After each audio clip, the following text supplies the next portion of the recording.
Una po sa ating mga balita, tiniyak ngayon ni Pangulong Aquino na tuloy na at walang makakahadlang sa pagdaraos ng midterm election sa Lunes. Reaksyon ito ng Pangulo sa pahayag ng oposisyon na umano'y ang mga nangyayaring brownout ay dry run ng mga no elections. Inihag ito ng Pangulong Aquino sa kanyang pakikipag-usap sa mga pinunong lokal ng Quezon City. Inihag naman ito ng Pangulo kasabay rin ng kanyang pagbisita sa nasabing lungsod. Ang ulat mula kay Elena Luna live mula sa Palasyo ng Malacanang. Elena, magandang hapon. Magandang hapon, Kirby. Kagagaling-galing lamang natin sa Quirino Elementary School sa Anona Street sa Barangay Quirino, Quezon City, kung saan muling nagpakita si Pangulong Aquino sa publiko matapos ang ilang araw na pagpapahinga dahil sa sakit. May trangkaso pa rin si Pangulong Aquino ayon kay DILG Secretary Marojas sa kanya sa programa. Sa Quezon City rin ay kapansin-pansin na medyo paos ang boses ni Pangulong Aquino. Magkaganon man, pinaalala ni Pangulong Aquino sa mga botante na pumili ng kanyang magiging kakampi sa reforma ng administrasyon. Nagsalita rin ng Pangulo sa ilang issue na kinakaharap ng bansa. Kabilang na dito ang usapin ng money ban na resolusyon ng COMELEC at ang nangyaring brownout kahapon. Narito ang buong interview ng media kay Pangulong Aquino. Umaga po, Mr. President. Umani po ng samutsaring espekulasyon na naganap na malawak ang brownout kahapon. Sabi po ng United Nationalist Alliance na baka dry run na ito para sa no election scenario sa Lunes. Ano po ang nakuha niyong information dahil mukhang nagtuturoan ng mga power producers at ang National Grid Corporation of the Philippines sa sanhi po ng brownout? Well, kausap ko rin Secretary Petilla kahapon, no? Pero ngayon kausap ko rin bago nitong press. Una na-check na yung tinatawag na physical tripping. Sinek yung mga lines, wala makita ng mga shorts. Tuloy-tuloy yung investigation. Sabi niya parang, to describe it, talagang inimbentaryo nila down to the last nut and bolt para ma-check na hindi mangyari ito ulit. Merong something to do with certain switches na didn't kick in when they should have kicked in. Mas technical, sila magpapaliwanag.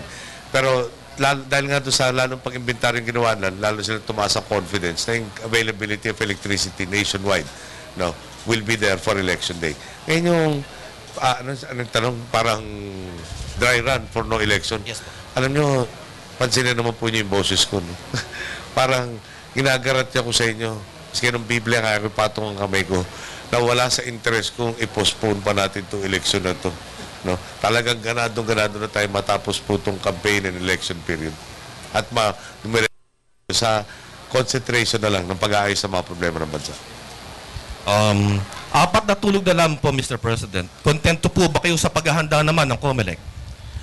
To a large degree, kahapon nakapiting ko yung ating security sector, no? Ating kapulisan, ating kasunduluhan, para malaman ang disposition ng mga tao sa mga hotspots. There are 15 provinces na binabantayan ng gusto at marami silang achievements pati sa pagbubuwag ng mga private armed groups. So yung mga PUGs, pagkukumpiska ng mga sandata, paghuhuli ng mga tao, may mga warrants of arrest, at saka pati na rin yung mga lisensyadong baril na nag-expire lisensya.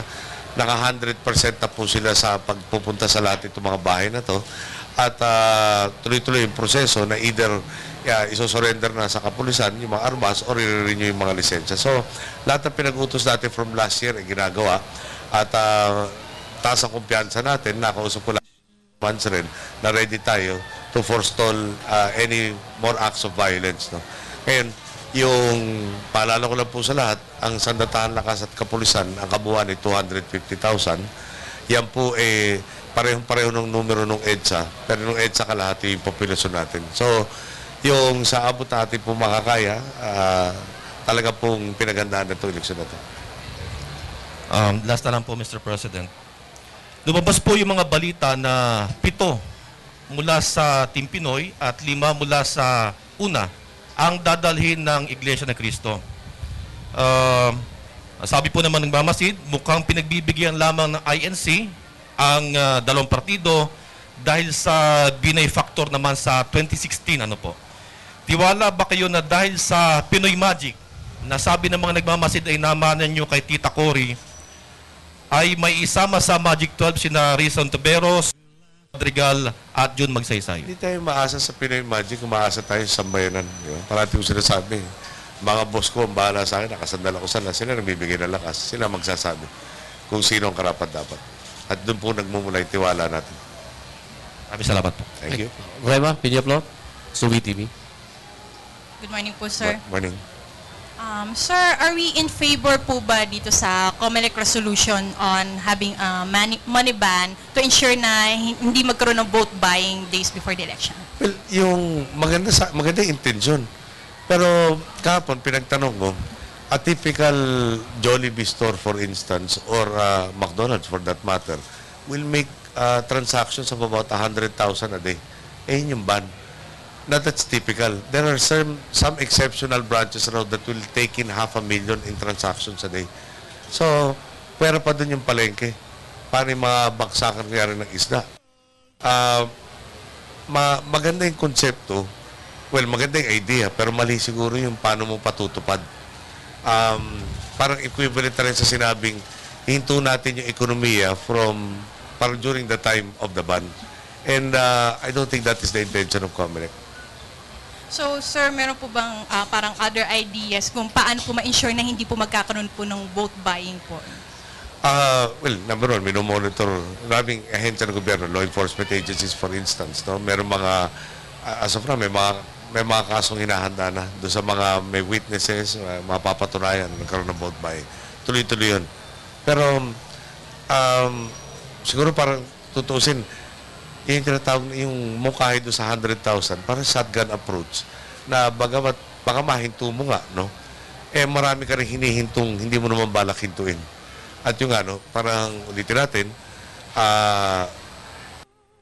parang yung 100,000 nga, kung Jollibee na lang, o McDonald's na lang, pero hindi bali yan, no? Lahat ng palengke siguro sa Pilipinas, aabot yung ganun transaction, gagawin mo ng bawal. Talagang, parang mas marami mapapahirapan imbis na matulungan. So, last na lang po, sir. I-appeal niyo po ba na hindi po ma-implement itong money ban? I understand that the Executive Secretary has already talked to Chairman Brillantes. The Secretary of Justice tells me that under the Constitution, there is need for my concurrence on this matter, and I have not given the concurrence. Okay, huli pong tanong. Jen Kabiling, Manila Bulletin. Hello, sir. Sir, were you able to resolve the alleged conflict between the two re-election senators, Legarda and Cayetano, sir? Tuloy-tuloy po yung dialogo natin. Hindi naman parang huminto na rin yung bangayan.